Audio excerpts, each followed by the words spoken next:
Sa magandang araw pong muli sa inyo mga kapatid, mga kaibigan.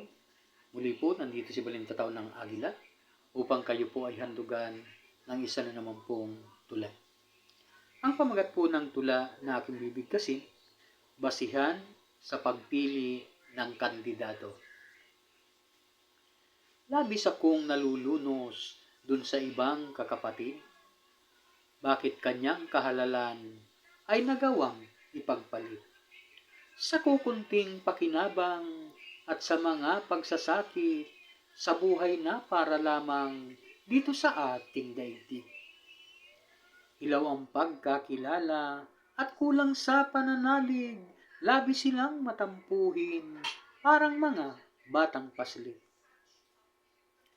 Mayroong mga kapatid na natiwalag sa iglesia dahil lang sa kandidato malinaw ang naging pasya.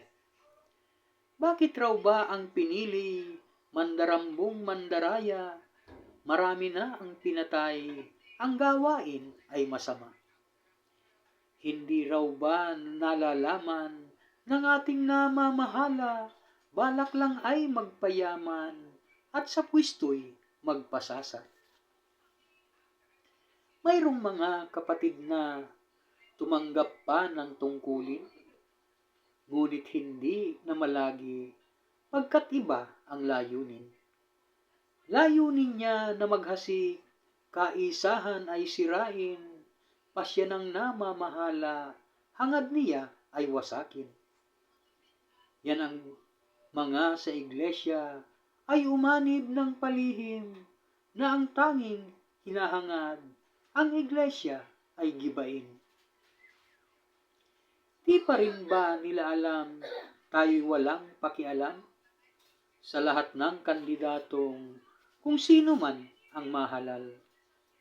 Pagkat ang ating layunin, malubos ang kaisahan, ang Diyos ay napupuo sa sino mang sumalangsang. Si Ananias at Sapphira sumira sa kaisahan, nag-alab ang galit ng Diyos, kaya sila ay pinatay. Tayong iglesia ni Kristo, bago pa man ang halalan, may survey na ginagawa upang doon ay malaman kung sino bang kandidato malakas sa sambayanan. Yun ang ating ibubuto, yun ang pagkakaisahan. Kahit paya'y mandarambong at kahit pa pumapatay at kahit pa mandaraya, yan ang ating ihahalal. Mayroon ding mga tao, may kapatid pangang ilan, pasya ng namamahala, ano raw ba ang basihan? Bakit raw ba pinipili kahit ubod ng gahaman, kandidatong kahit haling sinasama sa listahan? Kaya kahit daw masama, nananalo sa halalan dahil daw sa isinama sa ating pinagkaisahan. Ang ating namamahalay sigurado ang dahilan. Ang iglesia ay maingatan sa mga kapahamakan.